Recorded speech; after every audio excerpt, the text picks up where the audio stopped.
What a sports weekend we had. Sorry for being late, but let's just go ahead and get into it. I'm Adam. That's Doug. Let's go.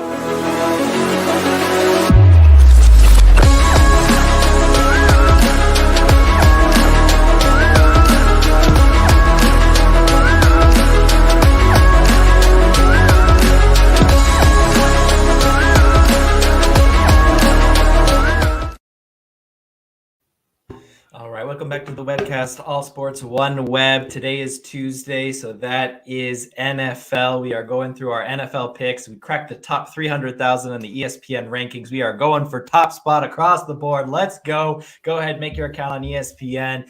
Get your picks in along with us. But what a sporting weekend we had. I had to put, I think, a 1 a.m. video out early Sunday morning for the great day of sports action we had on Saturday. Sunday didn't disappoint either. MLS playoffs, MLB playoffs, all of that kind of stuff. Doug, how did you enjoy the sports weekend? It was great. I mean, every sports fan would have loved it. And you don't even have to be a fan of a certain sport. It's just, if you love sports in general, you know how important some of these games were, Alabama getting beat by Tennessee. That's not only huge to shake things up in college football, but that's huge for Tennessee. They haven't won in 16 years, was it?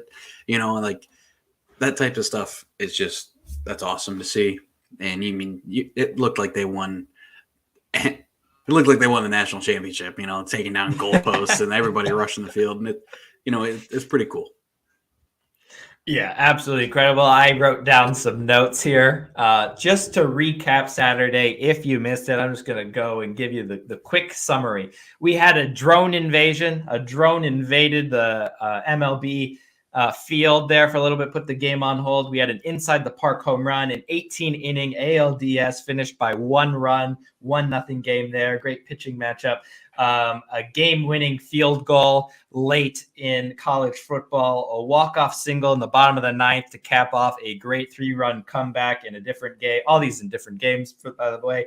A double OT, top 25 matchup in the Big 12. A 2-1 comeback playoff game in the MLS after going down to 10 men. The other team got a red card and they were able to come back.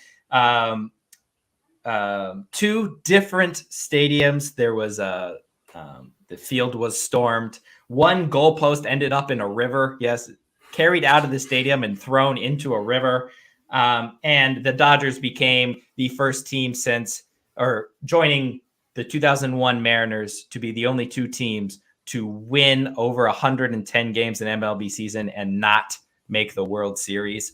All of that was on Saturday. Okay. All of that, different games on Saturday. So what a great, we followed it up with Sunday. And then even today with more baseball playoffs. The NBA is back tonight. 2 matchups there. Capping off with the Golden State Warriors lifting their championship banner as they host the Lakers later on tonight. We obviously have the first game of the NLCS as the Yankees wrapped up the ALDS with their win over the Guardians tonight. The sporting action continues. We got Premier League as well today and tomorrow, a half slate. So we will be doing our picks for that as well. But it is Tuesday, Doug, and Tuesday means NFL picks. So let's dive into it. Great matchups over the weekend. But we start off with Thursday's night game. The Saints and the Cardinals. Robbie Anderson traded from the Panthers to the Cardinals. Big news. We are 2 weeks out of the NFL trade deadline. Everyone eyeing Carolina with them firing Matt Rule a couple weeks ago. 1-5 to start the season. They are in rebuild mode. They have some stars that are ripe for the plucking. How do you feel about that move? Do you feel like Carolina, this is the tip of the iceberg where a lot of players are going to be on the move out of Carolina, and DeAndre Hopkins comes back as well for the Cardinals to hopefully help out that stuttering offense. But who do you got? Saints, Cardinals, Thursday night. Cardinals. For the reason that DeAndre Hopkins will be back and Robbie Anderson is going to be just another addition for Kyler Murray. Now, the Robbie Anderson trade, he got kicked out of the game on Sunday by the interim head coach. So I don't know if it was, obviously there was clearly some words going on. He was arguing with coaches, and the interim head coach just had it, and he said, "Get out." And then, what was it? 2 days later, he's traded, or yesterday he got traded. Yeah. And it's like, yeah. Well, whatever.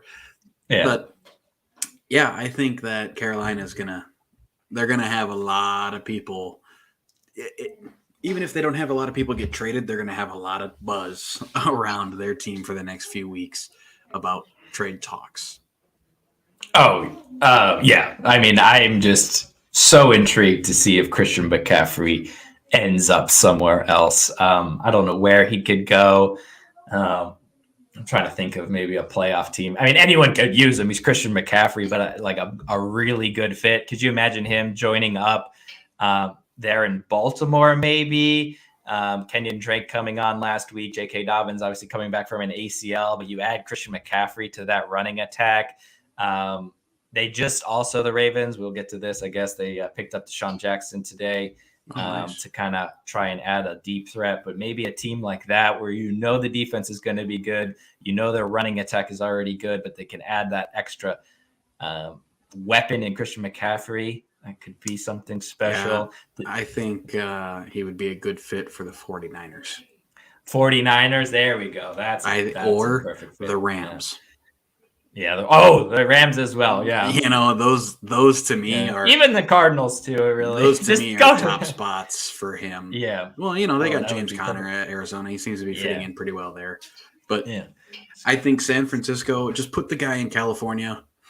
give him San Francisco. Just send him to LA. I think he would fit into either one of those teams really nicely, especially with the Rams talking about maybe trading Cam Akers after the very, very slow start he's had this season. It kind of seems like he's getting pushed out of the team, or he wants out of the team, one or the other. But yeah, to get back on track, I believe the Cardinals will win this game. I agree. Cardinals at home here, 2-4 to start the season. I don't think is where anyone had them, even with DeAndre Hopkins being out. Hopefully they can get their offense going against Saints team that is struggling with injuries across the board. None of their starting 3 wide receivers last week. We'll see who gets back onto the field this week. It's pretty tough to win a game when you have your backup quarterback and your 3 starting receivers are not in. Yeah, exactly. It's pretty hard to really pose a threat to, a healthy starting defense on the other side. It's just not fair. No, and they still put up a good fight against the Bengals last week. But again, we will give the win to the Cardinals Thursday night, Amazon Prime, to watch that one as we move on to the Bengals, who will be hosting the surprising 3-3 Falcons. A great performance, wire to wire, even though it was a San Francisco team that was also depleted, especially on the defensive side of the ball, but wire to wire. In control of that one with some good defensive scores, good offense through Marcus Mariota as they travel to Cincinnati to take on the Bengals, who after an 0-2 start are kind of getting back to it, getting that offensive line to gel maybe a little bit better. Who do you got in Cincinnati? Falcons, Bengals. I think if the Falcons had a quarterback, they may be a push for a playoff spot. I think they're a solid. You don't believe in Marcus Mariota? I don't know. I don't think so. I mean, when he was at Tennessee, he was doing some pretty good things, but I think he had a better team there. I think there's a lot of talent on this team, but I think if they had a better quarterback too, it would be a place that McCaffrey may think about going. Because they're a solid team. Their running back is a wide receiver punt returner. But in this game, I think I have the Bengals. The Bengals are really playing pretty well. And, to your point exactly, their offensive line, something happened and they're starting to figure it out, giving Burrow more than a half a second to throw the ball. And when you give a really good player more than a half a second, he's going to do something. Yeah, what a great 10 points to end that game. Great performance from him. Jamar Chase going back down to New Orleans where they won the national championship. They are unstoppable in New Orleans. Yeah, it's just how cool would it be if they were drafted by New Orleans? We really would have got to see them perform. Would he have changed his last name on his jersey to Burrow? Oh, of course. No, he just kept it. Oh, of course, without a doubt. Amazing. I mean, obviously, great being an Athens, Ohio kid, getting drafted by the Bengals just across the other side of Ohio there. Obviously, a great story, but it might have been even more special there to be drafted by the Saints. Replacing a Drew Brees as well. But anyway, I agree with you. We got Bengals in this one. Again, all of our picks done through ESPN.com pick'em. So go ahead and make your account and get your picks in and try and keep up with us as we go for top spot across the board. We do NFL on Tuesdays, Premier League on Wednesdays, and college football on Fridays. Detroit, 1-4. Obviously the beginning of the season, they had some great close. They could score on almost anybody, it seems like. And then they got shut out by the Patriots, and now they had a bye maybe to hopefully regroup there a little bit. The Cowboys, pretty good performance there against the Eagles on Sunday night. Just couldn't get it done. I am more and more impressed with Cooper Rush. Dak is going to be back this week now. Are you replacing Cooper Rush with Dak? Who gets the start for you, and who gets the win? I mean, I like Cooper Rush, and I think he's done nothing wrong to lose the spot. It's just that it was Dak's spot to start. I think Dak probably has more upside than Cooper Rush does, but Cooper Rush has just been phenomenal. From the one game he had last year to filling in this year, he's been amazing. He has one loss, and it was against the best team in the NFL, the only undefeated team left. So, and one of the best defenses that Philadelphia's ever had. So it's not like they didn't play a slouch. Like they didn't play the Lions and they got beat. They played the best team in the NFL right now. So it's hard. It's one of those decisions I wouldn't want to make as a coach, because you don't want to make either of them, upset, because really neither of them lost the job. But I don't know. I mean, I think you could make a case for both. Dak, he really comes out and has some super explosive games, and he throws for 400 plus yards and, really puts on a good show. But Cooper Rush just doesn't lose. He does everything that's needed to win. And yes, they may rely on the running game a little more when he's there, but that's why they have a running game, and they can do that. So I think he does lose the job because it's Dak, and Dak didn't lose it. But either way, I have the Cowboys in this game. I look to see the Lions score a lot more points this game, because I think Amon-Ra St. Brown will be back, and DeAndre Swift has been out the 2 weeks prior to this bye week, and the whole plan was to just let him rest until the bye. And so now they'll have two of their best offensive weapons back on the field. I think that whole team rested, having a full week to study film on the, pretty vicious Cowboys pass rush. I think if they have a good week of 2 weeks of studying their film, I would look to see this being a great game. The only problem is it's not on Thanksgiving. So no late game heroics from Detroit. Yeah, but I do think that this will be a great game. But I think the Cowboys are going to win. I think the Lions defense is just too bad. Yeah, and I think the thing that hurts Cooper Rush, he's been so great watching that game against Philadelphia. I think you nailed it with that one. He just doesn't make mistakes. He gets the ball out quickly. He knows where he's going with the football. He doesn't force it a lot. Granted, he did have 3 picks, but a couple of those I don't think were his fault, off hands or tipped, that kind of stuff. Doesn't try to force it. And he avoided a lot of sacks because he was good with the football, releasing it quickly. knowing where and his and knowing where he's outlet supposed to go. was, you know, like Yeah, he knew hey, I'm in trouble. This is where yeah, I go, and that's huge because you see yeah. Russell Wilson right now.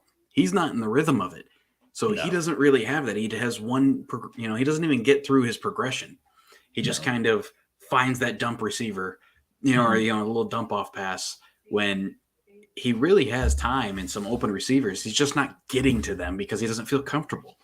Cooper Yeah. Rush is more than comfortable in that offense, and he runs it well. Yeah, and I think the thing that actually hurts him in going into these next 2 weeks are the fact that they're against the Lions and the Bears, and they're both at home before a So bye week. And if you perfect have a game for Dak. quarterback for Dak to come back in, you know the Lions defense isn't going to be there. You know the Bears offense isn't going to be there. You know, really that much. I don't know if the Bears have ever scored above 21 points this season yet. And with that defense that the Cowboys have, I think that's going to push Dak back in. He gets basically 3 weeks. You would expect that defense to carry them to 2 wins, even if Dak is terrible. But he gets really 3 weeks to get practice and get healthy before they take on Green Bay at Lambeau at the end of November there.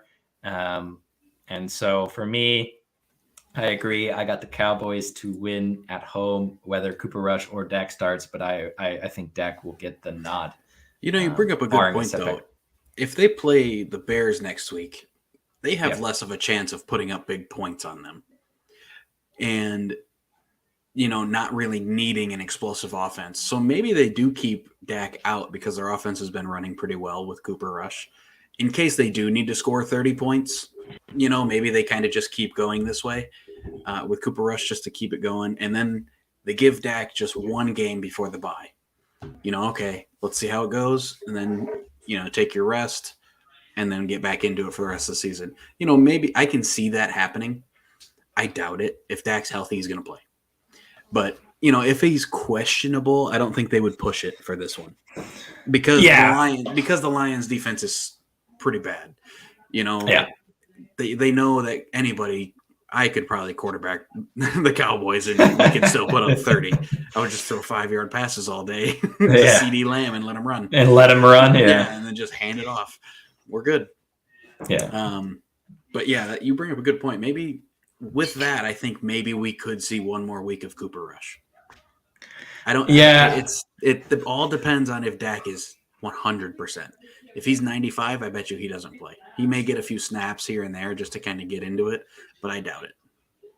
Yeah, it'll be definitely interesting to see what McCarthy does there. But I think that this is the perfect game for Dak to come back, which hurts Cooper Rush, especially when he's off of a loss. You know, if you're trying to transition between quarterbacks, especially when it's doing well, it's hard to, you know, bench someone who's 4-0 starting this season. You know, the team's rallying behind him. You know, he did have a good performance, I think, overall, but he's got 3 INTs next to his name and a loss from Sunday night.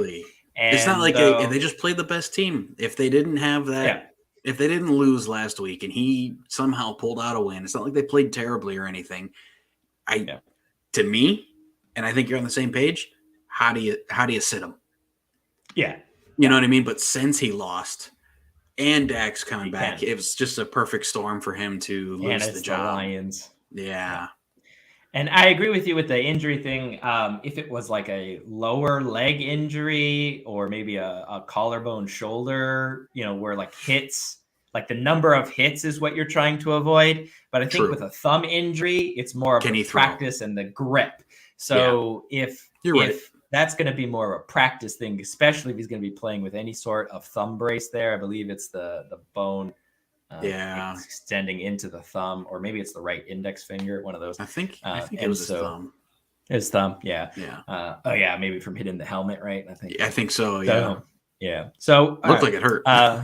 Yeah, I know, right? And I think he did it like back-to-back plays where he just dunked it on the guy's helmet. Yeah. And so Cowboys 5-2 to start the year in the toughest division in football. Yeah, who would have thought that would have came? Yeah, I mean, it's the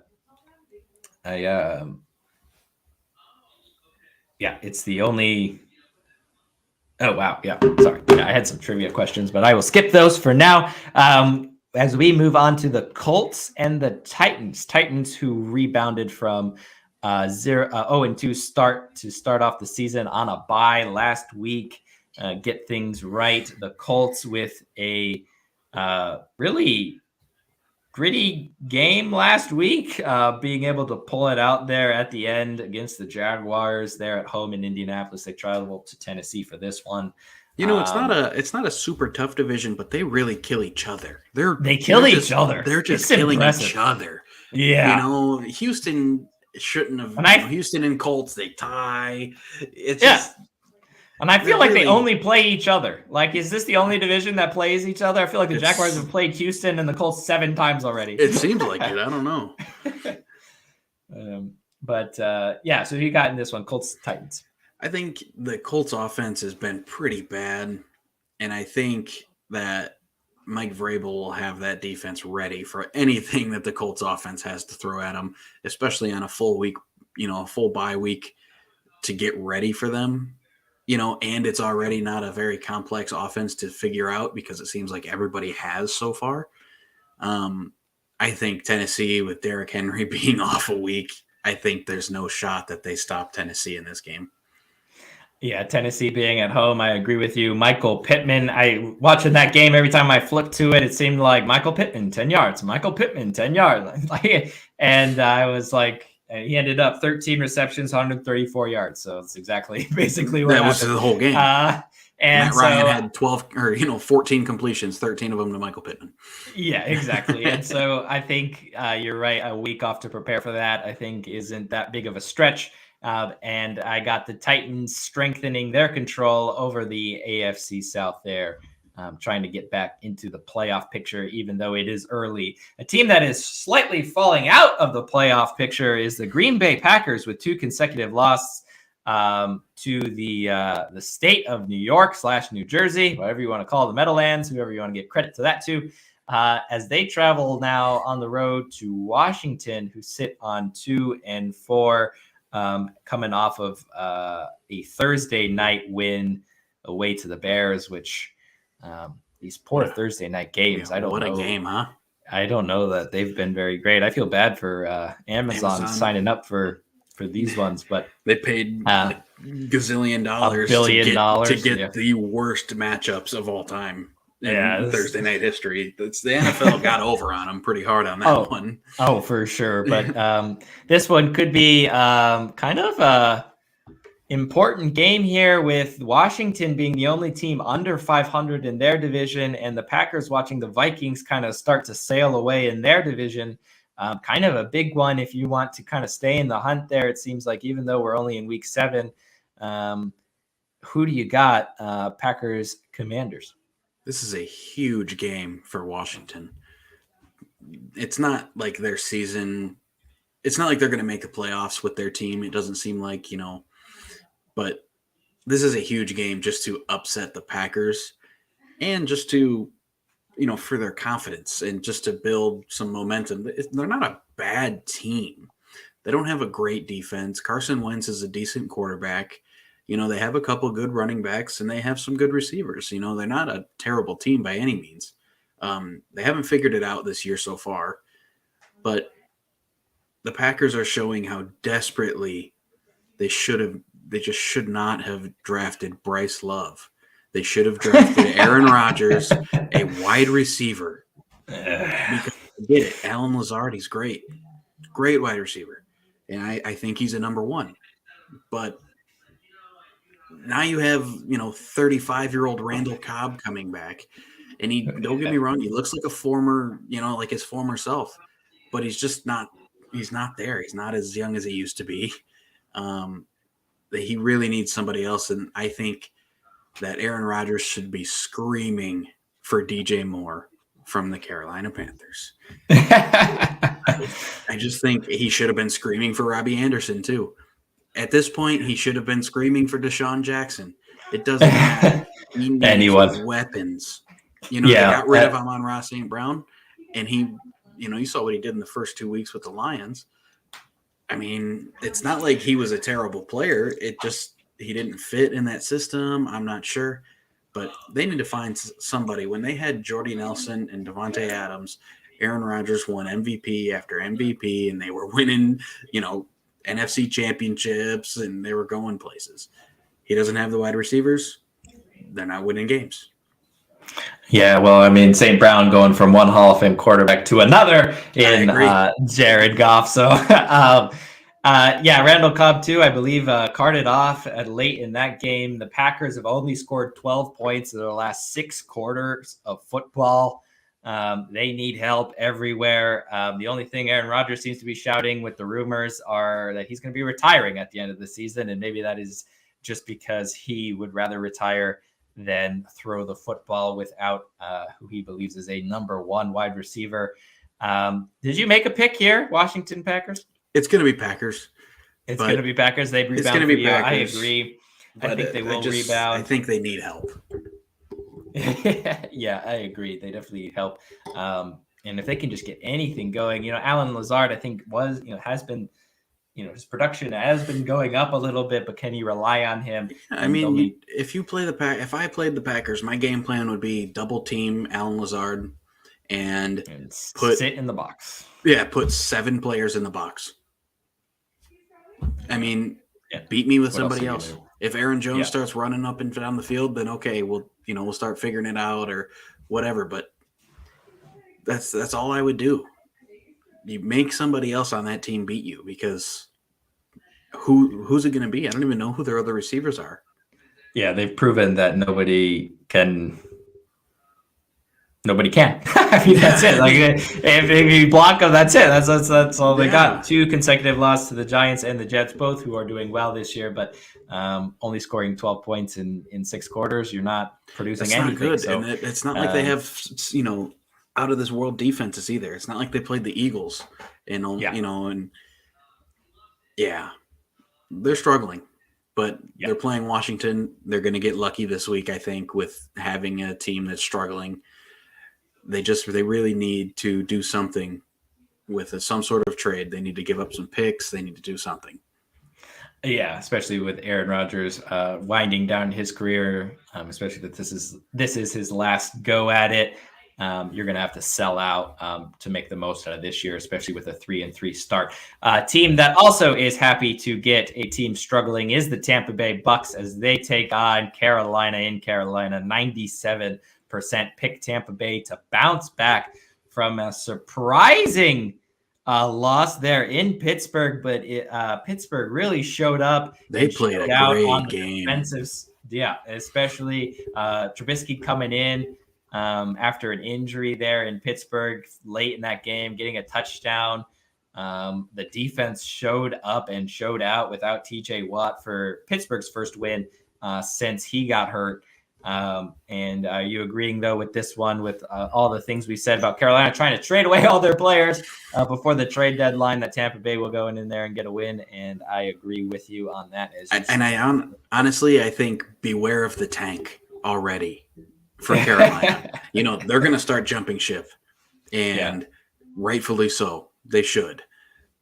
They should get rid of all their players and then try and get some decent picks a few years. I would say the Carolina Panthers should be on a 5-year plan, because it's going to take a while with how bad their team is, with the stars they do have.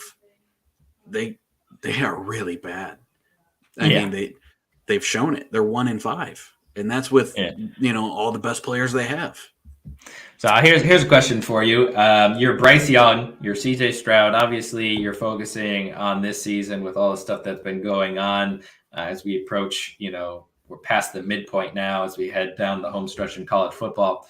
You're watching the Carolina Panthers. If they get rid of the likes of, DJ Moore, Christian McCaffrey, some of their star weapons, and go full tank mode and institute Doug's 5-year plan to get back to contention, and you have another year of eligibility, are you staying to avoid being picked by Carolina, or are you going and thinking that that's a good spot for you to kind of learn your trade without the pressure of having to win games out of the block? If you asked me this 2 years ago, I'd say you go to the NFL, period. but now they get paid in college with this NIL money. Now they can do whatever they want because they're making money. Mm-hmm. So they're not worried about hurting themselves and then not getting drafted or getting drafted in the 7th round or something crazy. Now they're still making a lot of money. And you see Bryce Young's in all these commercials now. He's in the Heisman House commercials and all that stuff because he's allowed to do that now.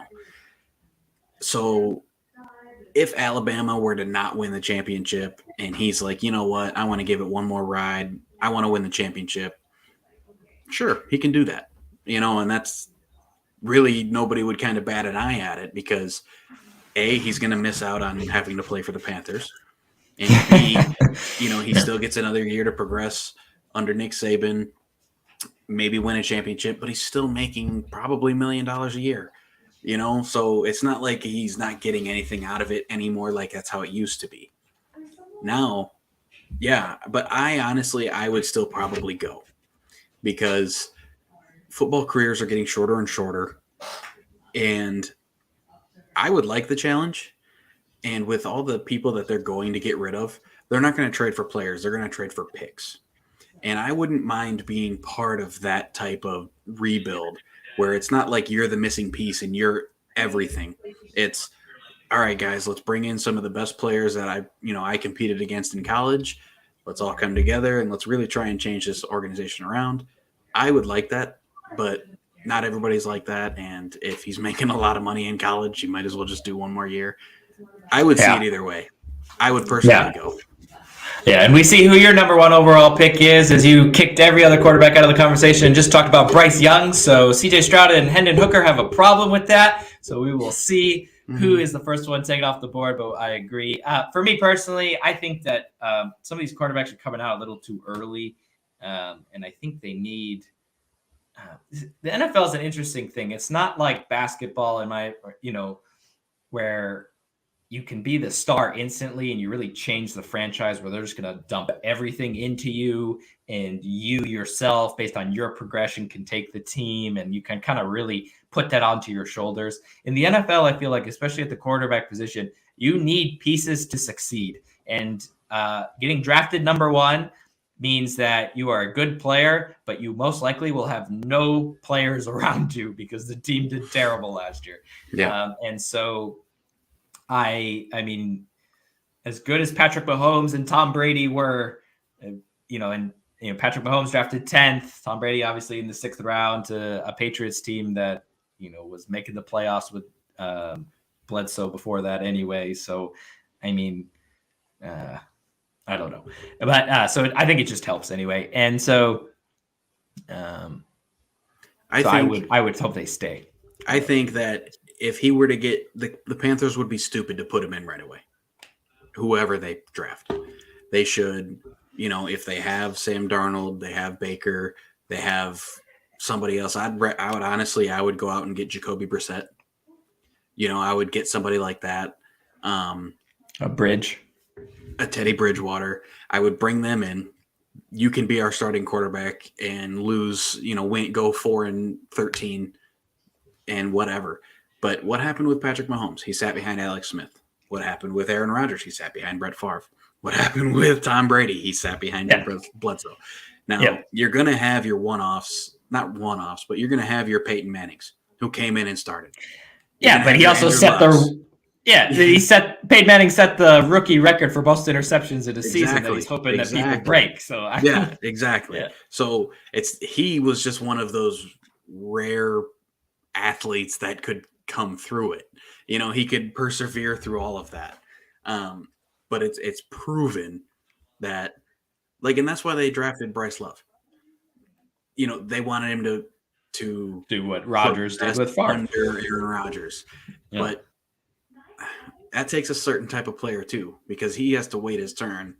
And he has to really learn the offense. But also, I don't think Aaron Rodgers is quite as willing to throw all of his knowledge like maybe Alex Smith was, or Brett Favre, or Drew Bledsoe. Yeah, he's just pissed off all the time. Yeah, pretty much. I mean, he always just seems like he's grumpy about something. Yeah, exactly.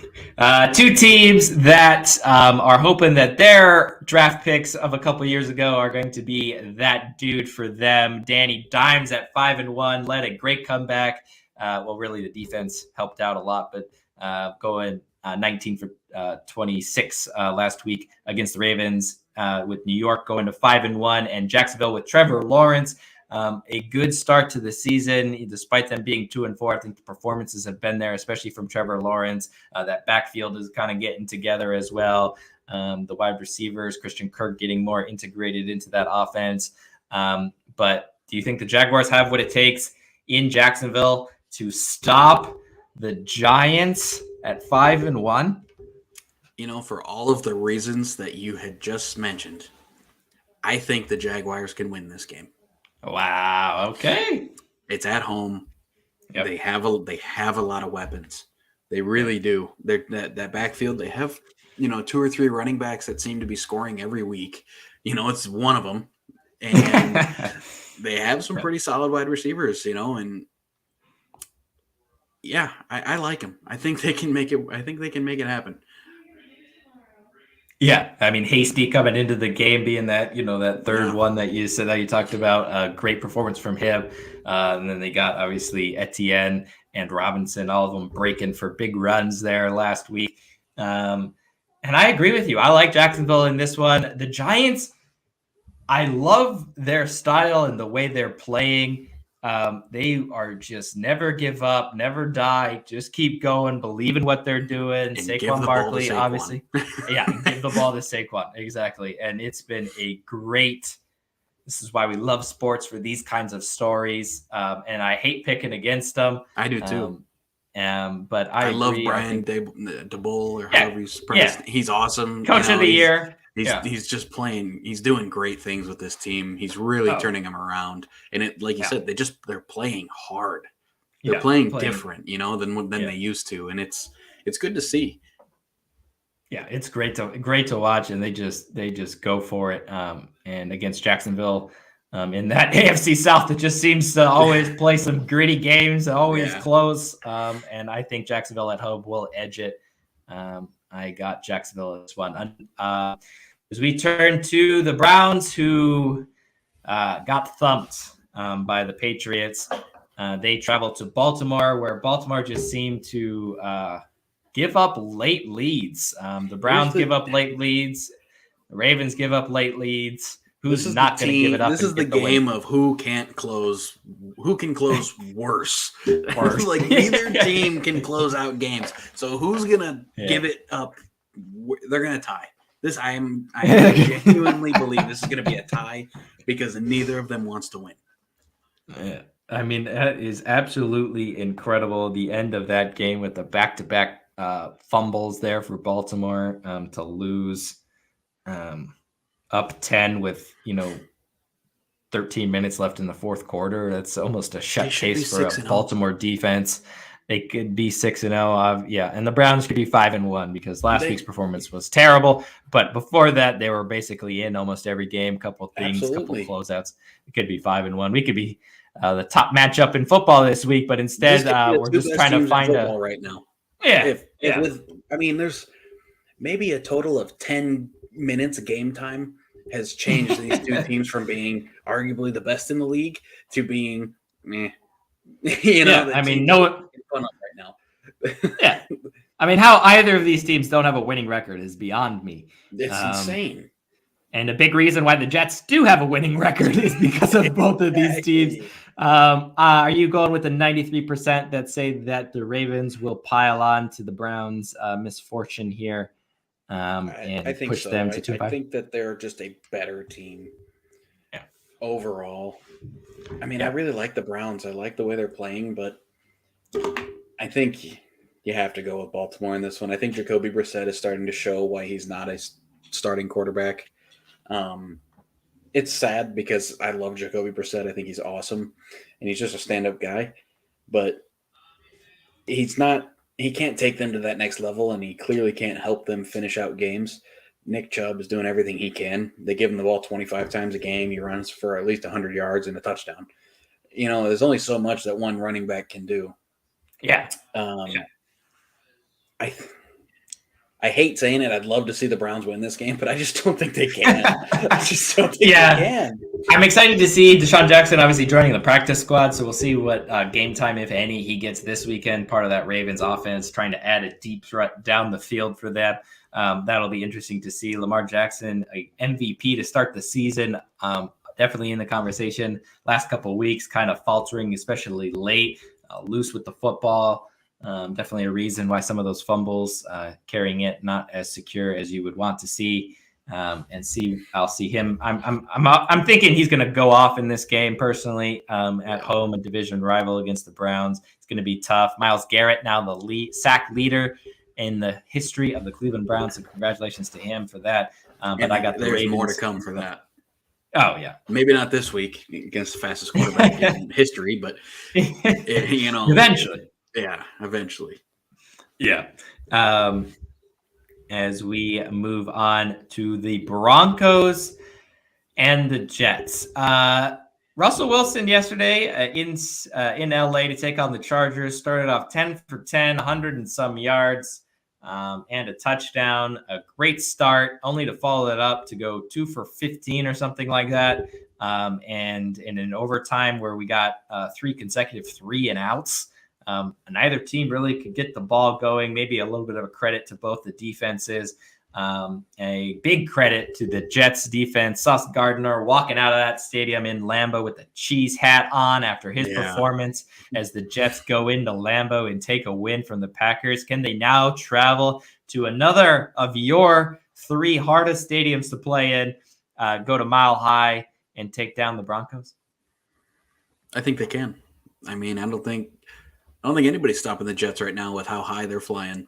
Pun intended. I think that Robert Saleh really has this team with the same as like Brian DeBull. He just has this team on a different level, and they believe they can win these games. Like this game, they should be believing that they should go in and they should wipe the floor with the struggling Broncos. And they can go into Lambeau and beat, arguably one of the best quarterbacks of all time, and they just go in and do their thing against them. I don't think anybody can beat the Jets when they're playing at their best and playing with the serious heart. The only problem with the Jets is I don't think that Zach Wilson is there yet. But I think once he gets a few more – I think towards the end of the year, he'll start playing better. He just needs to get more games under his belt. That's really all it is with him. Joe Flacco seems to be fitting in nicely whenever he's out. And, he's obviously mentoring him in some way because Zach Wilson is getting better. And I think he's only going to continue to get better. And that could be a serious problem because Breece Hall is no joke at running back. Yeah, he is proving that he is the number one that the Jets have been basically waiting for since they had Matt Forte 10 years ago or whatever that was. And that was a kind of pre-retired Matt Forte after the Bears. So I think with having a solid running back, having a good run game, once Zach Wilson starts to really figure it out, I think the Jets are going to be a serious problem for the league. I'm interested to see his development, and we'll see, especially with the way that I love Saleh as well. He's awesome. Just has that same energy, like you said, as Dable there in New York with the Giants. I love watching them on the sidelines. I love their energy. They are pumped for their team. They get the best out of everyone. And, maybe combined between the two teams, they have like maybe a handful of actual superstars that exactly. That's what I love about these two teams. Yeah, exactly. But they fight. Now, I am actually going to put up an argument here for why I think the Broncos are going to win. And it is purely because of this. The Broncos have only allowed one team to score more than 20 points on them, and it was the Raiders when they got all things clicking a couple weeks ago.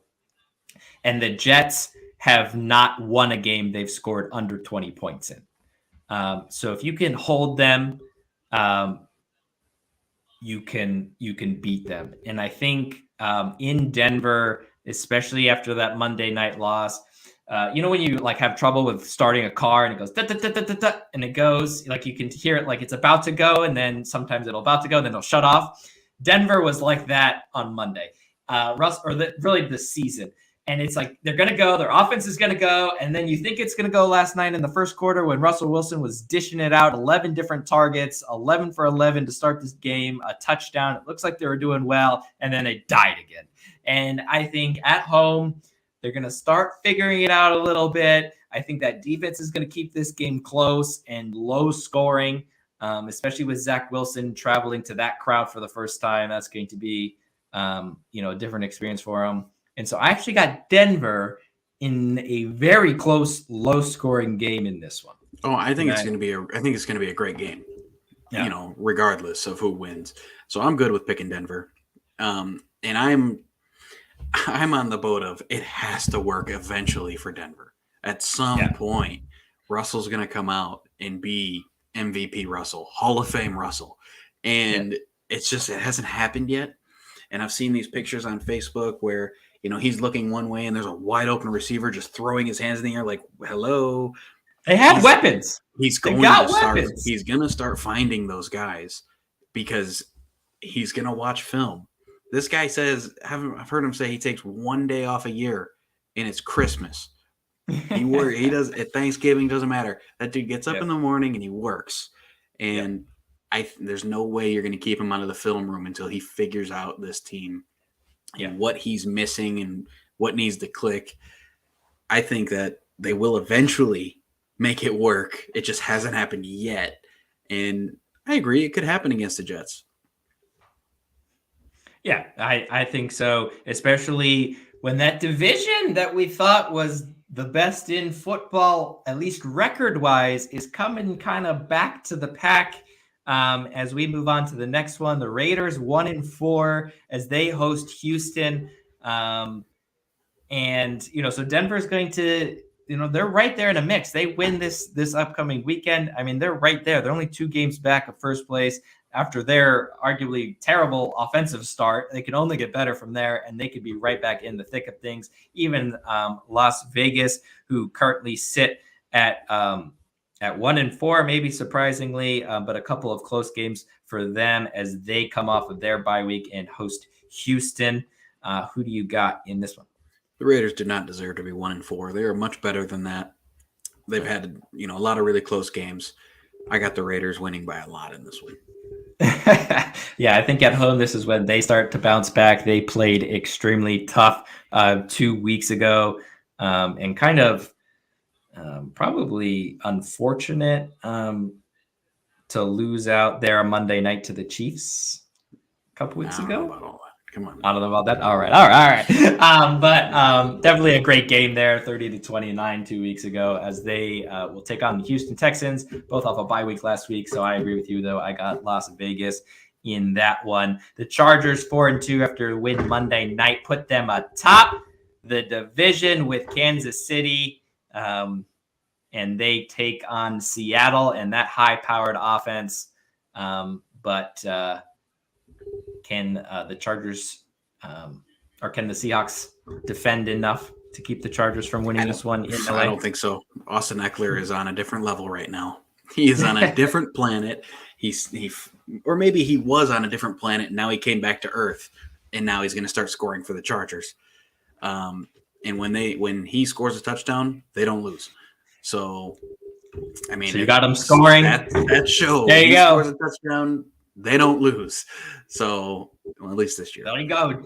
There you go, everyone who plays daily fantasy. Get Austin Eckler in your lineups for this one. He's going off as reported here first by Doug at the webcast. I'm going to say he has over 120 scrimmage yards and 2 touchdowns. And 2 touchdowns. Wow. I could definitely see it. That is my fantasy pick of the week.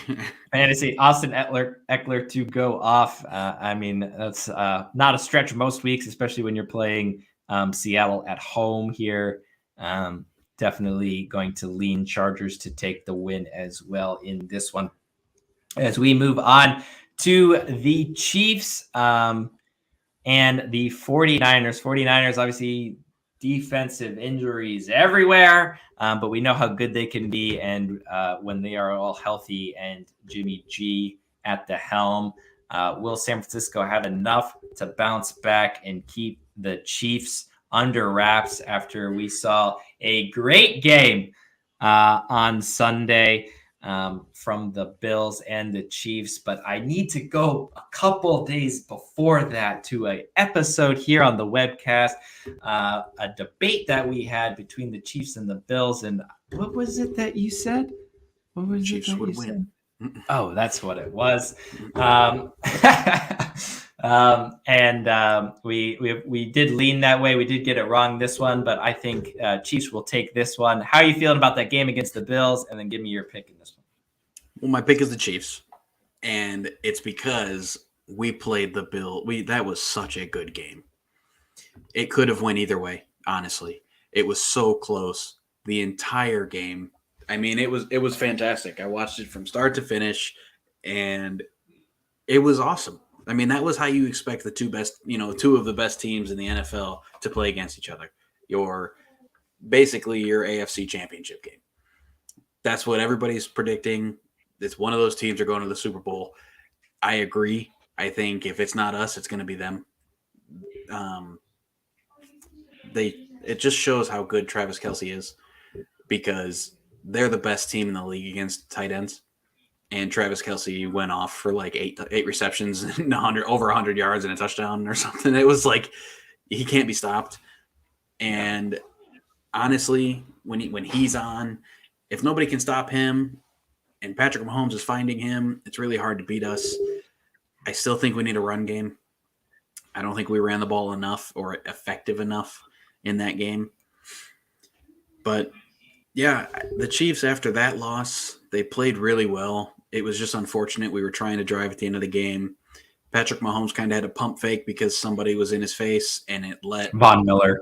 Yeah, Von Miller was in his face, so he had to get him to jump in the air so he could throw around him. But it just gave the DB time to jump the route, interception, ice the game. Not saying that we would have, went down and scored, but you can never count out Patrick Mahomes and that team. So, and we had 2 timeouts as well. So it was a nail biter. And, it was an unfortunate mistake. Not really a mistake. It was a great play on defense. But yeah, I think the Chiefs are, even with that loss, and they're serious contenders. And I think that San Francisco, with all of their defensive woes they've been having with their injuries and everything, I think they don't stand a chance at stopping this team. Yeah, like you said, Travis Kelce, just an absolute monster. But he wasn't even the one who led the Chiefs in receiving yards in that one. Juju coming back, I think, is going to be huge. If he can catch any type of form that he had with the Pittsburgh Steelers when Antonio Brown was there, it just seemed like they would drive down the field. Le'Veon Bell in the backfield, Antonio Brown on one side, Juju on the other side. I mean, it was unstoppable. If we can get that Juju, it would be, which he started. It's showing that he's still got it. It's not like it went anywhere. He needs to figure it out. And I think the Chiefs is a great team for players to come and figure it out. And it's happened with a few players because Andy Reid just puts the belief in players and he lets them play freely. He's not super strict. He's not screaming at people on the sideline every time they make a silly mistake or whatever. He just puts his belief in the players. He makes them feel like they're wanted there. You don't hear very many players complaining about Andy Reid. They may complain about a couple of our other coaches, Eric Bieniemy, our offensive coordinator, but nobody ever complains about Andy Reid and the way he treats his players. No. And I think that goes a long way, and I think it goes with like Robert Saleh and Brian Daboll as well. They put a certain belief in the players, and yes, they're grown men, and they don't necessarily need that push as much as like college kids do. But it definitely helps knowing that your coach backs you with, even if you make a mistake. If they believe in you, you play a lot more free. It's just human nature. Oh, yeah. If you get an attaboy, it's a lot better than knowing that you're coming to the sideline after a fumble and you're going to get chewed out by your coach. Yeah, and not play the next couple drives. And I think especially with the skills players that they have, the different kind of attributes that they all bring, whether it's speed or size or good hands or different types of routes, catching out of the backfield, hard running through the backfield. I mean, they have so many different kinds of players. They all come together and create the machine that is the Kansas City Chiefs.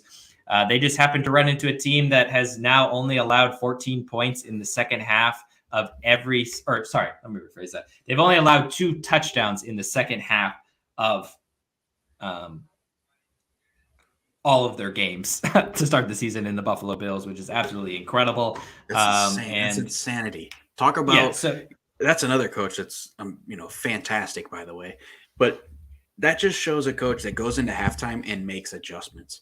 He doesn't come in with a game plan and this is what we're doing and that's it. He comes in and he goes, "Hey guys, that didn't work. Time to pivot." And they pivot, and then they obviously have been making the right calls because it's really hard to stop Kansas City. Like it's almost impossible to stop Kansas City. You just have to try and slow them down. Well, they pretty much stopped Kansas City. And that was impressive. Yeah, only allowing 20 points there. I think 14 points under their season average for the Chiefs, and at home in Arrowhead. Never an easy place to play. But that's a big reason why I got Buffalo to host the AFC Championship game this year. And I think that's going to be a big difference. But we will be doing our playoff picks at the end once all the division stuff. We already gave our division picks here to start the season, but we will be giving those in January once they all settle out so that we know kind of who's going where, and that way we'll pick against each other.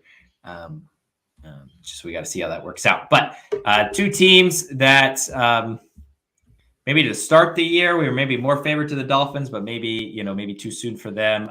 Dolphins 3-3 with a great defense. It's going to be coming back this week. Pittsburgh with a great win. We'll see if Mitch Trubisky starts this weekend with the injuries that they've had at quarterback. But who do you got down in Miami? If Tua is playing, which I believe he was cleared last week to play, but they still sat him out. So, which is good to see. You don't want to see, like, clearly they're just like, hey, you're cleared medically, but we just want to, emotionally and mentally, let's just give you another week. You know what I mean? And honestly, against the wicked Steelers defense, I kind of wouldn't mind if they gave him another week off on this one. Just, no need to rush him back. That was a serious injury.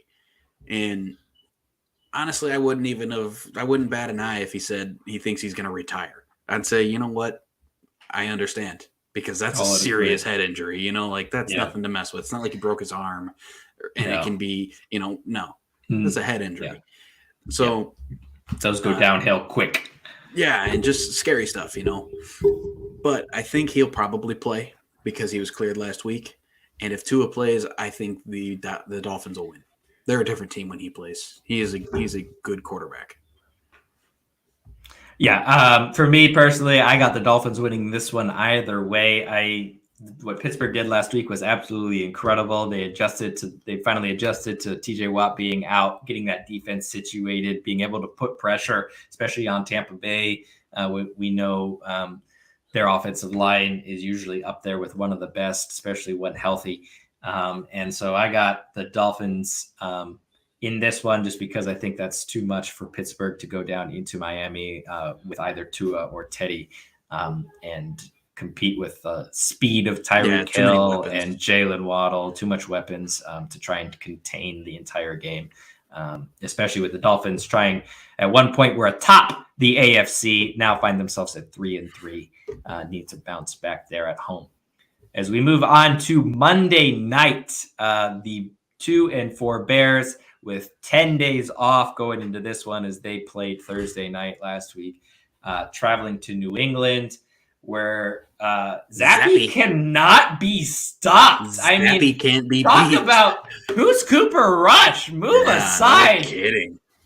Zappy, third string to start the season, comes in and only drops what is it? 64 points, no interceptions in 2 games as starter for the New England Patriots, including a 39 shutout and whatever they did to the Browns while he was still playing.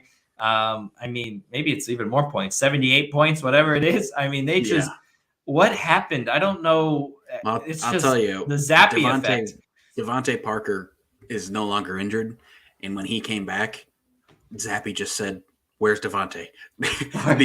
Every time he snaps the ball and he goes, where's Parker? And he throws it to him because he's been going off. And honestly, I don't see how they can be stopped, especially against a team like the Bears.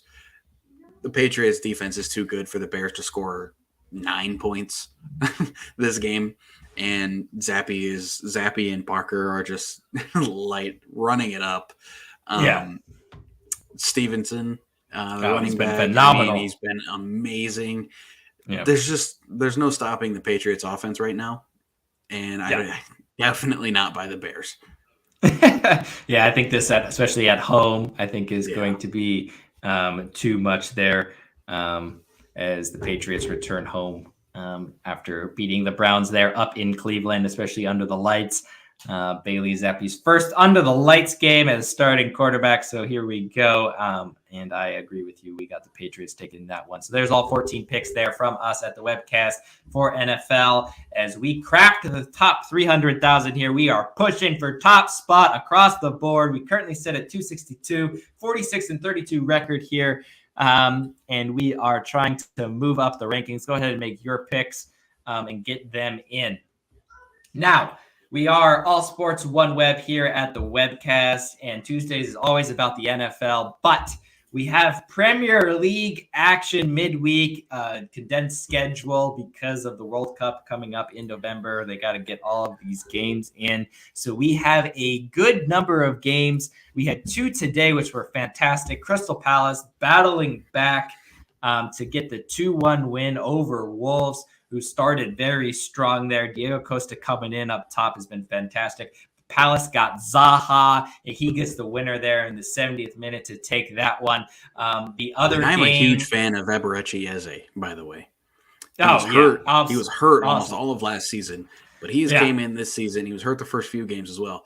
But that guy is really the spark that team needed. They had Conor Gallagher last year, and it's a good thing they did because Eze was hurt. But now that they haven't missed a beat when Eze is playing. And I think he's going to be a Premier League star. He's a star in the making right now. Yeah, I mean, it's been fantastic. That was the big question, like you said, going into the offseason here was Conor Gallagher returning after being on loan from Chelsea. And for all those who are sticking on with us for NFL and don't know much about the Premier League top division in England here, and they do transfers and stuff a little bit differently. It's kind of interesting. You could have a club own a player and they will loan them out to other clubs where they will play the year. But after that year, they will return to their parent club. That happened with Chelsea, one of the big boys in the Premier League, loading Conor Gallagher, who had a great season last year, to Crystal Palace in the center of midfield, kind of being that quarterback of the midfield there, hardworking, the ball going through him. And kind of launching that attack, and whether or not they could replace him. And under Patrick Vieira there, Crystal Palace, they have been great. 3-4-3 to start the season as they get the win today over Wolverhampton Wanderers, who are bouncing back. I like the way with Diego Costa they're playing. Brighton, however, pick up a draw against struggling Nottingham Forest at home today. That is back-to-back games where they failed to pick up all 3 points. Are you a little bit worried that the Graham Potter effect, now that he's been gone for an extended period of time, is starting to take hold on Brighton and they can't get all of the...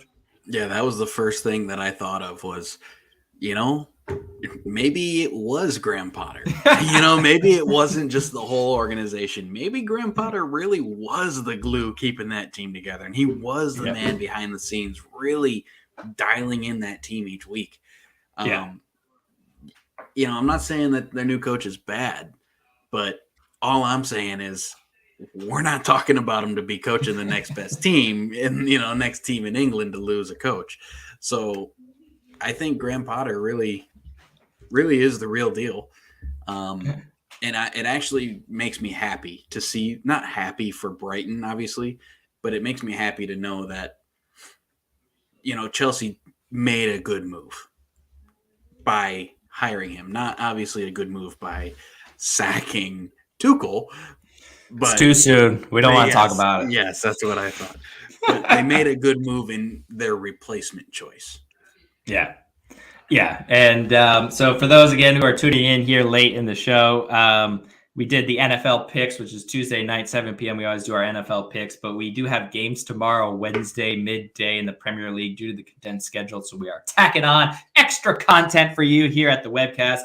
All Sports One Web. We had 2 games today, and now we will move into the Battle of the South Coast as Southampton go to Bournemouth, who I think every week we are surprised by Bournemouth, so maybe it's on us at this point. It's our fault now. It's on us now. We're just non-believers. So I just, they've had just such a turnaround since that 9-0 thrashing to Liverpool. We'll get to Liverpool later, but what a great turnaround. A 2-2 draw away to Fulham last week. They had a great goal to start that game in the first couple of minutes. Solanke tucking in a great no-look backwards pass across the top of the 6 that beat 3 guys for a nice little tap in.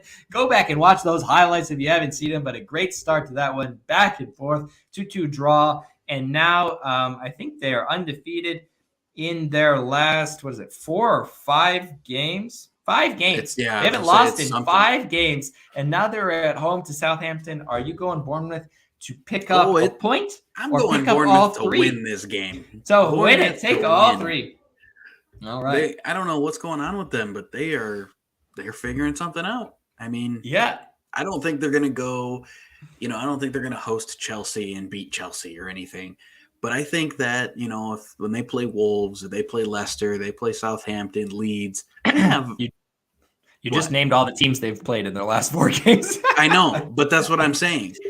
That's it. That's exactly it. Those are the teams they can those beat. Teams, they're on the same level with them. We were thinking they're relegated, period. Not even we're just going to write them off week 1. And they're showing against the teams that they should match with. They're showing that they're matching with them and they can play.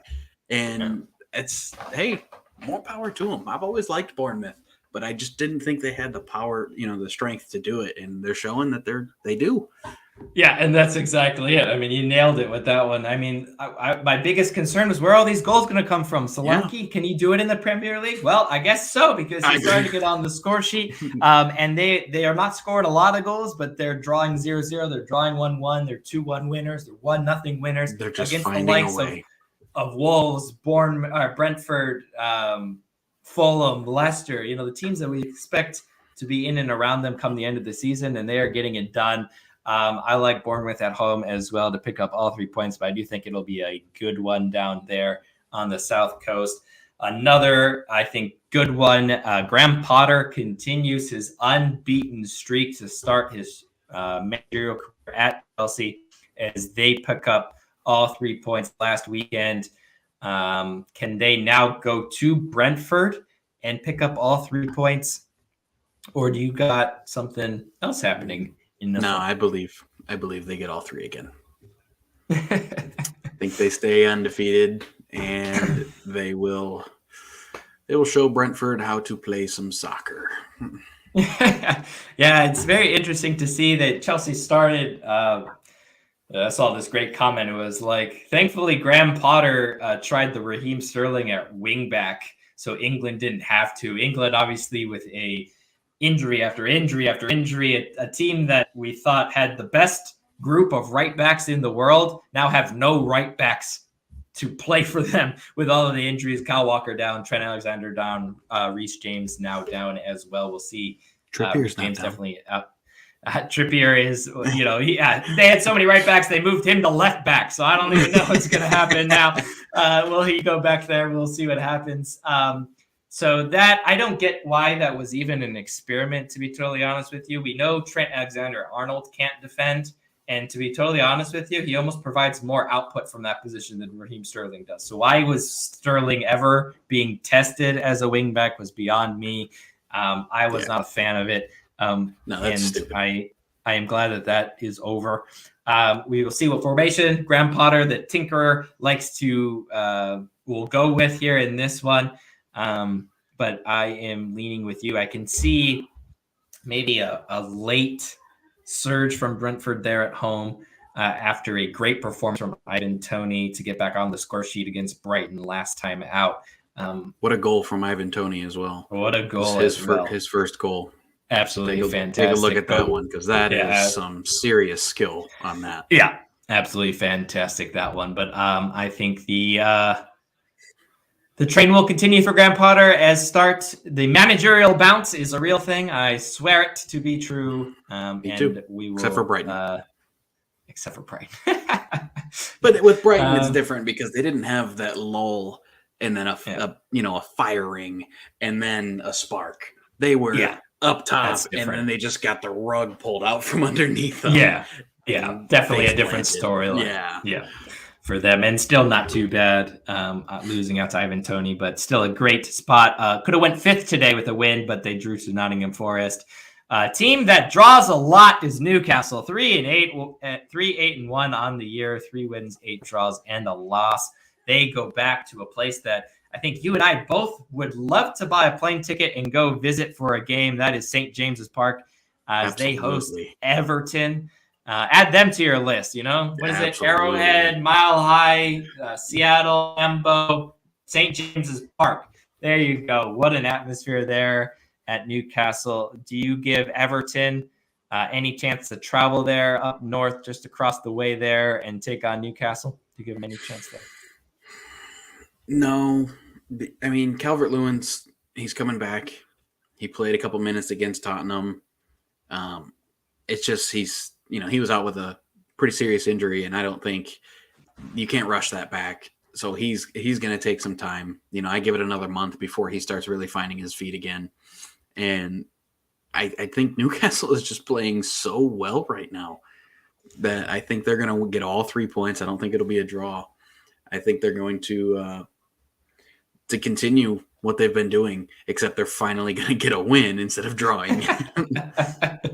Yeah, that game against United last time out, United's bounced back after their kind of poor start to the very beginning part of the season. Now it's drawing on, and they've been playing well. I don't know that you could even, call it that they've been bad at all, because they've put so many good performances together. But I attribute it to really energy and belief. And, Martinez coming back, throwing his body around there in the back line has really lifted the team. Partnership with Varane there has really got galvanized and really sent them going. And Newcastle, watching that game, matched that level of energy. That's the energy that they've been playing with the whole year, especially at home.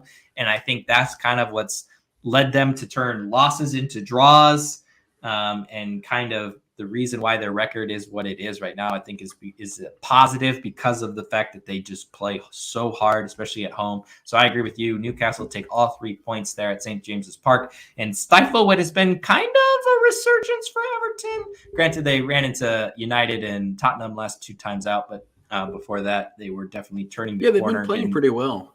They've been trying to turn it around. It's unfortunate, like you said, they've just played 2 of the top 6, and it's hard to go and play 2 of the top 6 when you're struggling. Yeah. It's just it's not fun. And then now you're going to play Newcastle.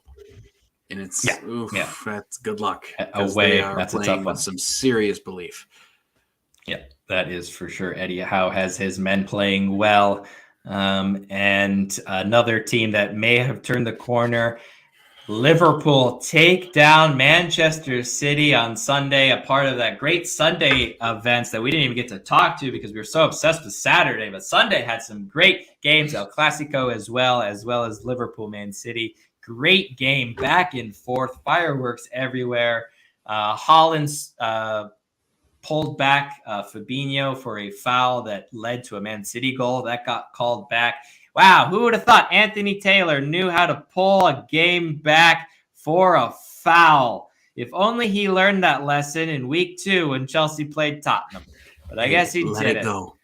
I will never let it go. If we win our games in hand, we are 1 point behind you, and I consider us above you purely because of that game. I will not let it go. That was probably the reason that Tuchel got sacked, was because you guys couldn't win that game. So, yeah.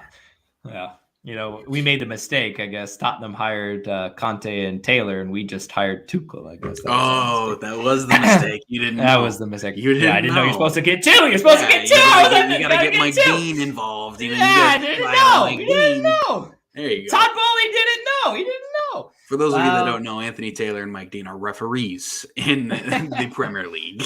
Yes. And Premier League has a system called VAR, like the NFL, where you can kind of review replays in a way. But the VAR system in England and really in the soccer world is that you have a second referee that's in the booth, technically speaking, away from the stadium, and reviews the game, signals down to the referee whether or not he should look at events. If you haven't seen the highlights, go back to week 2, Tottenham, or week 2 or week 3, Tottenham, Chelsea at Stamford Bridge, and watch that game. And let me know your thoughts and comments on who should have won that game in the comment section below, Chelsea or Doug's Tottenham Hotspur. And anyway, I digress. West Ham, with a turn in form, now sit 3-2-5. Are they going to Anfield and pushing Liverpool back to the... Absolutely not. Add Anfield to my places you don't want to play list. And Liverpool is back. You heard it here first. Liverpool is back. There's no way Liverpool doesn't win this game. No way. There's no way. There's no 3 way. points, a big victory from Liverpool. Yeah, Diego Jota out for the rest of the season, I think. Definitely missing the World Cup at least with his injury late in that game. Which is one of the reasons I personally picked Liverpool to win the league this year. He was one of the key players. Now, luckily for Liverpool, Firmino has stepped up and started to have a resurgence of his career because he was phenomenal. And I thought Jota was going to take over for him because, Firmino just hasn't been playing well. Jota was playing amazing. Well, now Jota got hurt. Firmino seeing his chance to step in. He's really taking that opportunity and running with it. But I think Liverpool are starting to figure it out. I don't know how they lost it because they were so solid and so good for so many years with this same team. Maybe it's age with some of their players. I'm not sure. Their midfield seems to be lacking. That's their weak point. But they have so many offensive weapons that I think if they can just get the ball to them, and they can score a few goals, their defense is good enough to stop anybody, which they showed. Haaland didn't score, which in my eyes, that's the best defense in the world then. If Haaland doesn't score. In his career, Haaland has never beaten Liverpool. Hey, there you go. It's pretty Liverpool's incredible. Best team in the world. Pretty incredible stats. Then it's over with. Yeah, for those that don't know, Haaland is the next dude in sports. I mean, he is your LeBron James, your Michael Jordan, your Mike Trout. Your Mike Trout, your once-in-a-generational talent, maybe even multiple generational talent, barring injury. He is that dude. If you don't know the name, get familiar with it. He is 22 years old, and he will be here for a long time. Which, unable to score. Speaking of generational players, I saw something today. Leo Messi has won 7 Ballon d'Ors. Yes. Ballon d'Or is the best player in the world in soccer given out every year. Ronaldo has won 5. Yes. They played at the same time. Yes. If they didn't play at the same time, they probably each would have 12. Yes. That's insane. Yeah, absolutely incredible. I think the next highest was like 4. Or no, maybe even 3. Yeah, I think Johan Cruyff has 3. Yes. Yeah. And you're talking, the reason that Ronaldo doesn't have more is because Messi. The reason that Messi doesn't have more is because Ronaldo. It's literally they just flip-flopped for the past 12 years. They won it. They both won it from 2008. Kaká won it, was the last one to win, I think 2007. And then 2008 to 2021, I think. 2017. It was just them. Modric won it in 2018 from Croatia and Real Madrid because of that. And then Messi won it. And then, or there was the COVID year and then Messi won it or whatever, something like that. And yeah, you're right. And I only can compare that to tennis. For those who follow tennis, you got Federer, Djokovic, and Nadal. Over the last 20 years, they were making every single final, playing each other. It was just, whoever was nobody else playing. 1, 2, 3. And no one else is playing. They've all broken the record for most Grand Slams, and now they just beat each other's record. Imagine if only one of them was playing. And that's in tennis, where it's a single-person sport. This is in soccer, the most played sport in the world, and you are an individual winning best player that many times is absolutely incredible. We'll see how many Haaland can get. He was 10th in the list. Benzema taking it home a couple days ago for this year's edition of the Ballon d'Or. Congratulations to him. If you haven't seen him, he is a great year. Great year, but I'm going to summarize him up. If for those who don't know who he is, listen to the summary and then go check out his picture for his Ballon d'Or acceptance speech.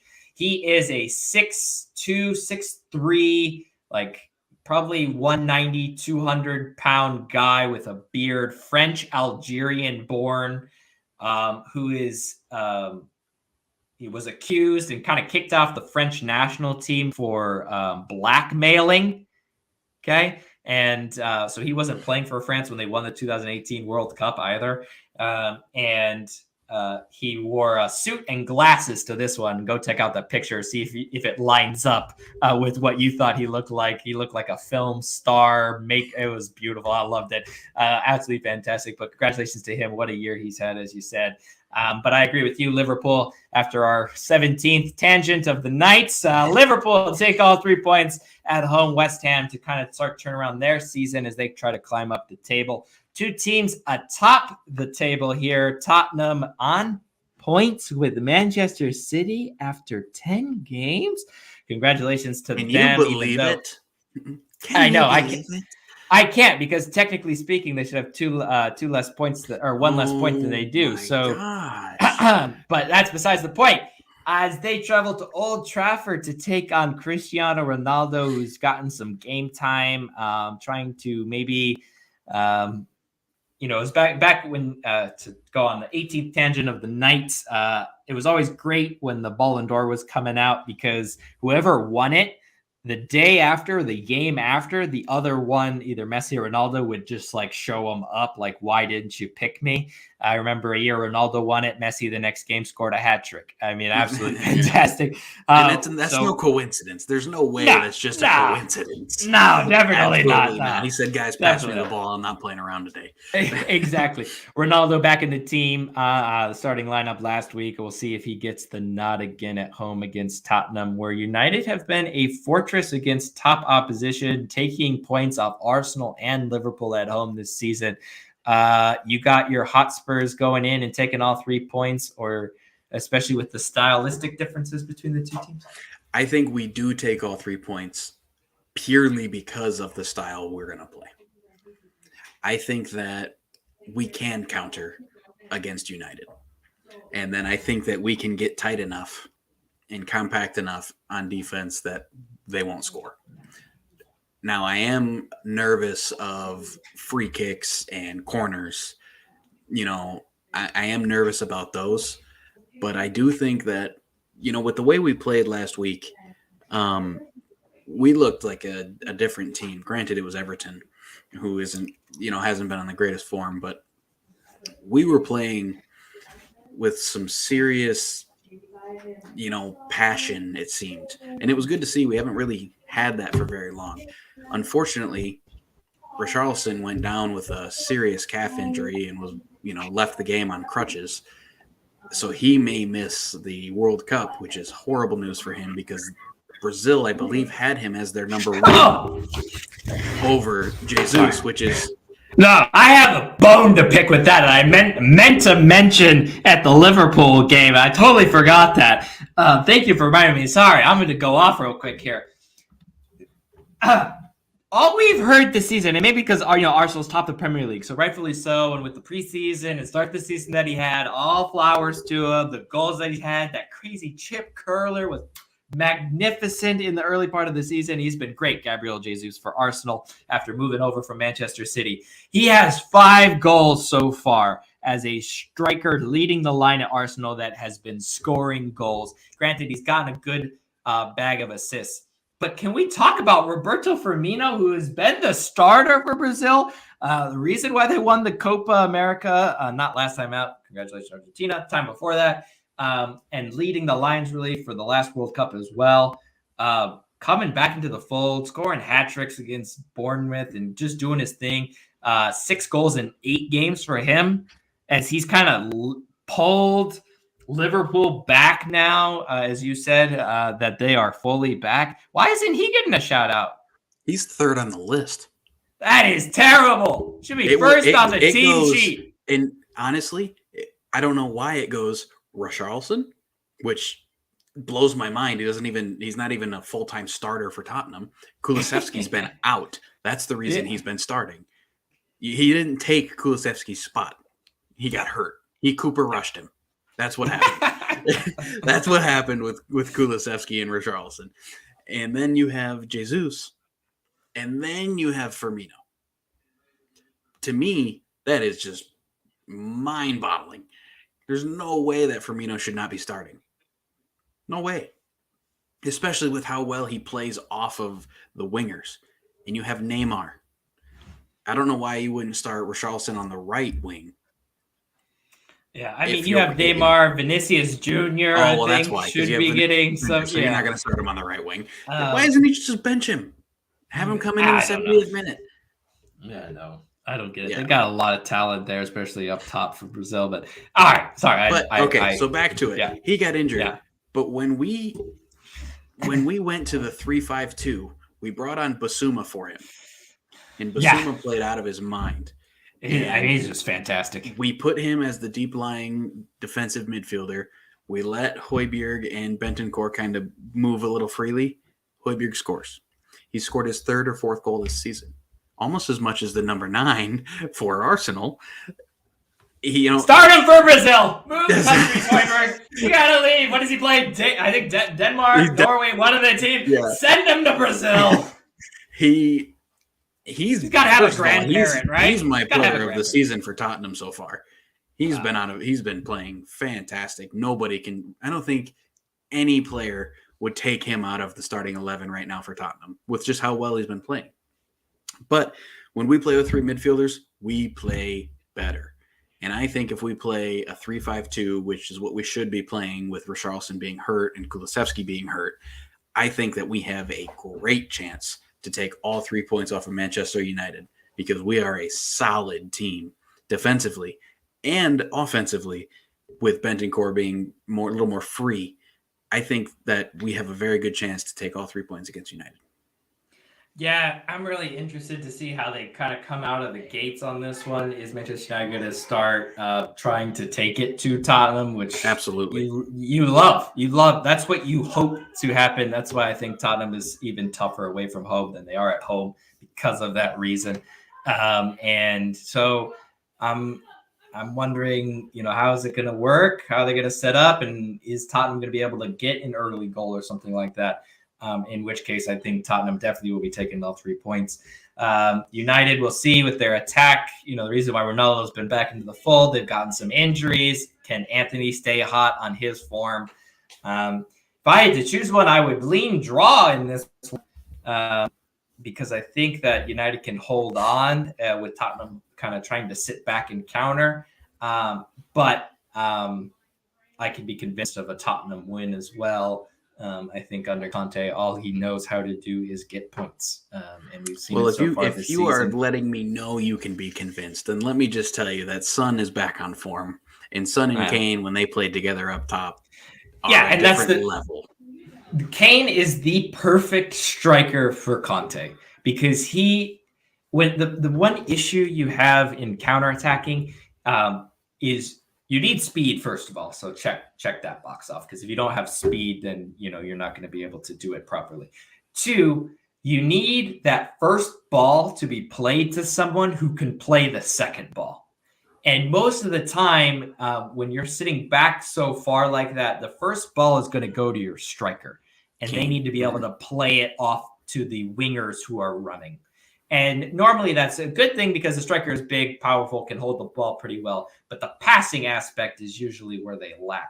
Kane does not lack. He is almost just as good at passing. We're not talking Kevin De Bruyne level. We're talking. He's creeping on that De Bruyne level. Nobody is De Bruyne level. Let's get that very clear. Yeah. But he's creeping up to that caliber of passer. And it's Yeah. amazing for a guy that's broken every Tottenham scoring record and almost every Premier League scoring record, and he will if he stays in the Premier League. Yeah, exactly. Rumors that Todd Bowley want him. Anyway, put that aside.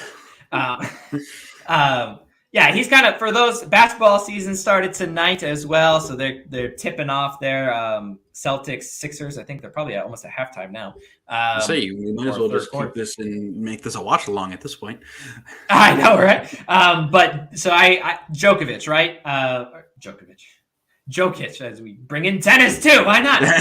The Joker, right? We love watching him play because of his passing. And is he a Stockton or a Magic? No. But do you give him that little extra bump because he's a center and he can pass it dimes across the floor? Yes, absolutely. And that is, I think, what we apply to Kane, right? Yep. He's not a De Bruyne, a Scholes, Iniesta, Xavi, anything like that. But can he ping it and get the counter? Yes, he can, and that's perfect for Conte's system. And I think you get a bonus points for that. And I think that they can catch United out because of that. And so I can be convinced of a Tottenham. Sweet. As well, yeah. So let's move on to Fulham, who Mitrovic coming back. He definitely, last time out against Bournemouth, you could see he played all 90 minutes, which was very surprising to me. We were wondering if he was even going to start. He was injured. He was questionable to start, and then he played the whole dang time, scored as well, because of course he did. They're at home. Craven Cottage seems to be, they're right there on the Thames River. They're in London, West London, right on the river. Great stadium. Kind of where a castle would be built if this was this, 1400s. And it's become kind of a fortress there, Craven Cottage, with, not the craziest of fortressy names, but there you go. They welcome London club Aston Villa traveling across there. Who do you got in this London derby, Fulham Villa? Well, I think I'm done backing Villa. I will say, they if it wasn't for those who watched Chelsea Villa last week, Kepa. So happy for our former assistant coach. Those who get that joke, congratulations. Those who don't, I'm sorry. We don't have time to explain it for our 30th tangent, but Kepa, our assistant coach turned goalkeeper, turned bench player, turned back to goalkeeper, had the performance of his life. Absolutely fantastic. One of his diving saves was incredible. It's one of those saves that like Neuer used to make, where he dives before the ball is even hit because it's his only chance of stopping it. He just knows. And it was incredible. A great header. Someone online, credit to you if you see it. I don't know your name, but you posted back-to-back screenshots of Mendy doing a similar save and Kepa doing this similar type save. They were 1 year apart on October 16th, one against Brentford and one against Villa. Absolutely incredible. So don't want to play Chelsea on October 16th. But anyway, Villa should have scored in that game. Their offense, obviously, we know the quality they have. They should have gotten something. Probably could have been up at halftime as well with the performance that they had for those 15 minutes. But I agree. I'm having trouble backing them to get actually something at the end of a game. Not in the middle of the game, but at the end of the game. I have no idea. Who do you got? I think I like a draw in this one. A draw? I think I could see a draw. A high-scoring draw. I could see it. Oli Watkins to get back on the scoring sheet. Mitrovic getting a little bit more healthy as well. 3 draws apiece on the season for each. We'll go to 4. I like the draw as well. All right. Leeds and Leicester. I just never know what to make of these teams. Either of them. You think they're going one way. Great chance there for Brendan Aronson. I heard this weekend from the Leeds fans. As the World Cup gets closer here on the webcast, we're going to be giving you World Cup coverage. We are almost 30 days away from the U.S. kicking off against Wales in Qatar. So stay tuned for all of our coverage as it is coming for the World Cup for the U.S. Brendan Aronson from Leeds, obviously going to be a part of that along with Tyler Adams. Can they go to the Midlands, take on Leicester at the King Power and take all 3 points? I think they can. Wow. Yeah, I think they can. I know they've Oh, struggled right. against a lot of teams this year, but I don't think there's any team struggling more than Leicester. And Yeah. Yeah. Madison is suspended for this game. So I think, their best player is out. I think Yep. Leeds have a chance. If they're gonna win a game, it's gotta be this one. Yeah, I agree with you. But Madison being out is definitely troublesome. So I will go with Leeds as well on this one. But two teams sitting at the bottom of the Premier League. It's tough to say. This game was scheduled for tomorrow, postponed due to Arsenal's Europa League game being played on Thursday, which was due to the Her Majesty the Queen Elizabeth II passing a couple weeks ago. That game was postponed to now, so now this game has to be postponed. So it would have been great to see how Manchester City bounced back after the Liverpool defeat to take on top of the table Arsenal at the Emirates. Would have been beautiful, but however, we will have to wait on that one. Is that closeout? Yep, that closeout are 9 games for tomorrow. Almost a full slate there as we chase the top spot as we sit in the top 500 here in the Premier League Pick'em. Again, and we missed the first week of picks. Yes, we do not do the first week of picks due to trying to figure out how we were doing this whole podcast thing. I don't know. But we love to do it now. Get your picks in on ESPN.com and compete with us as we fight for top spot across the board. Wednesday, we got more picks for the upcoming Premier League weekend. Yes, Premier League is everywhere right now. We got NFL. We just submitted those ones. And we got college football on Friday. So much to talk about. College football on Friday with the weekend that we just had. Who's in the hot seat? Or in the driver's seat, I should say, for the college football playoff when it comes to the SEC. We're going to talk about it. We're going to get our picks in Friday at 7 p.m. Come and join us, but also join us tomorrow for the Premier League. Doug, our longest show, but what a sports weekend we've had.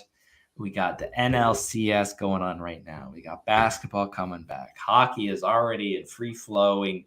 MLS playoffs, LAL Trafico for those who follow the MLS, the LA Galaxy, LAFC in the playoffs on Thursday night, as well as the playoffs for MLS keep going on. College football is heating up. NFL is heating up. This is the greatest time to be a sports fan. And for all of you Yankee fans, congratulations on your win. I was heartbroken, and I have to tip my cap off for the celebrations by the fans. And if you know, you know. And I will see you all from here at the webcast. I'll see you all tomorrow. Adios.